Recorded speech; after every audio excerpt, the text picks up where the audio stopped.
როგორც ზემოდან არის მიღწევაში ახლა კრიტერიუმი შეგვიძლია ახლა ტობითა და განსაკუთრება მე არის კრიტერიუმი საფრთხის შესყიდულია კახეთის სამშობელი თუა ეგეთი რაღაცებიც არის იგი სულადობის მონოჯახები შემდეგ მოხდება და არის ახლა ბევრი მოვიდა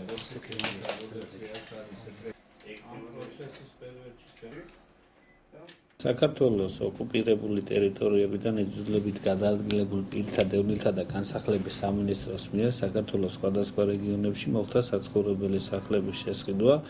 ეს შეეხება როგორც აღმოსავლეთ საქართველოში, ასევე იმერეთსა და სამეგრელოს რეგიონებში 33 საცხოვრებელი სახლი აქვს შესყიდული. ანალოგიურად ჩვენ როგორც აჭარის რეგიონში ყავს სტიქიის შედეგად დაზარალებული ოჯახები და ჩვენ მზად ვართ რომ ამ ოჯახებს გაუწიოს შესაძლო დახმარება, ვისაც აქვს სურვილი. თუ ოჯახი სტიქიით დაზარალებულია და მას სურს რომ მიიღოს მონაწილეობა იმ პროგრამაში, რომელიც გულისხმობს რომ სახელმწიფო საკუთრებაში არსებულ სახლში, რომელიც მდებარეობს საქართველოს სხვადასხვა რეგიონში სურს განსახლება, ამ განაცხადი უნდა შეავსოს სამსახლებთან სახლის მიღებაზე დაკავშირებით, შემდეგ ეს ყველაფერი განიხილება კომისიაზე, რომელიც შექმნილია მინისტრის ბრძანებით, შემდეგ კომისია გადაწყვეტს რომელ ოჯახს უნდა მოუწიოს პირველ რიგში ის სახლები, რომელიც შეძენილია სამინისტროს მიერ. ყველა სახლი, რომელიც არის სამინისტროს მიერ შეძენილი, არის იმ მდგომარეობაში, რომ ოჯახი, რომელიც დაკმაყოფილდება, შევა და პირდაპირ იცხოვრებს.